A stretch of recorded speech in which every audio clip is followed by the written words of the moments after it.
31 जनवरी को Disney plus Hotstar पर release हुई सीक्रेट ऑफ सिलेदास देखी मैंने। 6 एपिसोड्स हैं इस सीरीज में जिनका लेंथ ऑलमोस्ट 30 से 40 मिनट का है, जिसके लिए मैं मेकर्स का दिल से शुक्रिया अदा करना चाहूंगा। उन्होंने दूसरों की तरह जबरदस्ती हर एपिसोड को 50-50 मिनट तक खींच के लेंथी नहीं बनाया और ऑडियंस का समय बचाया। सो बात करें शो की तो ये बेसिकली डॉक्टर प्रकाश कोयरे द्वारा कृत मराठी नॉवेल प्रतिपक्ष चंद्र पर बेस्ड है। एंड बिना स्पॉइलर दिए अगर मैं तुम्हें स्टोरी बताऊं तो ये सीरीज बेस्ड है सिलेदारों के सीक्रेट्स के ऊपर, जिनका गठन पूर्व काल में छत्रपति शिवाजी महाराज के खजाने की रक्षा करने के लिए हुआ था। अब चूंकि खजाना है तो उसे ढूंढने के लिए अपने हीरोज एंड विलन्स दोनों ही निकलेंगे। तो कौन सबसे पहले खजाना ढूंढेगा और आखिर इस खजाने के अलावा भी सिलेदारों के क्या क्या राज हैं, ये सब आपको इस सीरीज में देखने को मिलेगा। जहाँ सबसे पहले इस सीरीज के पॉजिटिव के ऊपर बात कर लेते हैं। जैसे कि मैंने वीडियो की शुरुआत में कहा, सीरीज को जबरदस्ती 8-10 घंटे का ना बनाकर शॉर्ट में निपटा दिया गया है, जिस कारण सीरीज बोर नहीं करती। शुरुआत के 3 एपिसोड्स एकदम सिंपल से चलते रहते हैं, छोटे मोटे ट्विस्ट हैं पर वो उतने इफेक्टिव नहीं लगते। बट एपिसोड 4 में जब आशिष विद्यार्थी की दोबारा से एंट्री होती है तो ये शो इंटरेस्टिंग मोड ले लेता है। स्पेशली एपिसोड 4 में जब रवि एंड टीम खजाने के क्लू को डिकोड करते हैं एक हिस्टोरिकल मेथड की मदद से, जिसे देखकर कुछ लोगों को गूज़बम्प्स भी आ सकते हैं। आई मीन कि इस सीन के बाद मेरे अंदर शो को देखने की एक्साइटमेंट बढ़ सी गई थी, बिकॉज सीरीज में असली एडवेंचर इसी सीन के बाद से स्टार्ट होता है, जहाँ सीरीज में एक से बढ़कर एक हिस्टोरिकल फैक्ट अनफोल्ड होते जाते हैं, जिसे देखने में बहुत ज्यादा मजा आता है।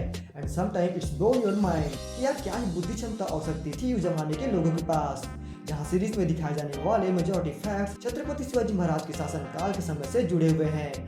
एंड इस शो की यही बात मुझे सबसे ज्यादा पसंद आई, इन्होंने काफी अच्छे तरीके से छत्रपति शिवाजी महाराज से रिलेटेड फैक्ट्स को रिप्रेजेंट किया है। यार ऐसा हिंदू मेरी छाती गर्व से चौड़ी हुए जा रही थी जब सीरीज में छत्रपति शिवाजी महाराज और उनकी कृत्यों का वर्णन किया जा रहा था। कुछ अनुमान हुई ऐसे। जैसे कि मैंने कहा, सीरीज का असली एडवेंचर एपिसोड 4 के मिड से शुरू होता है, जो कि सीरीज के लास्ट एपिसोड तक आपके एक्साइटमेंट को बरकरार रखता है। सबसे बेस्ट बात यह है कि जितना इंपॉर्टेंट शो में राजीव खंडेलवाल के कैरेक्टर का है, उतना ही इंपॉर्टेंट सीरीज में सिद्धार्थ विद्यार्थी के कैरेक्टर का भी है।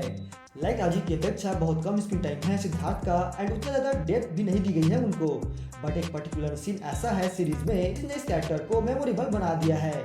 कई बार ऐसा होता है ना कि मूवी सीरीज में कैरेक्टर जो भी काम या कांड कर रहे होते हैं उनको करने के लिए उनके पास वेरी रिटर्न रीजन होता है। कुछ ऐसा ही सीरीज में विद्यार्थी जी के कैरेक्टर के साथ भी है। By the way series Maharashtra के रियल लोकेशंस पर शूट हुई है, जिस कारण काफी सारे खूबसूरत शॉट्स हमें थ्रू आउट द सीरीज देखने को मिलते रहते हैं। वीएफएक्स का इस्तेमाल काफी कम जगह हुआ है, जहां कुछ पर्टिकुलर सीन्स में आप आसानी से डिफरेंशिएट कर सकते हो कि हाँ भाई ये चीज सीजीआई से क्रिएट की गई है और यहाँ ग्रीन स्क्रीन का यूज हुआ है। बट ओवरऑल बोलूं तो इट्स अ गुड सीरीज, लेंदी नहीं है, ज्यादा टाइम नहीं खाएगी आपका, एंड कुछ गाली गलौज वगैरह नहीं है, तो फैमिली के साथ बैठकर आप ये शो एंजॉय कर सकते हो।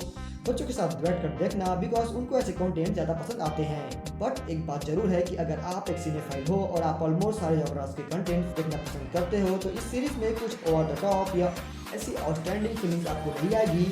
सो अब ये आपके ऊपर है कि ये सीरीज आपके टाइप की है या नहीं।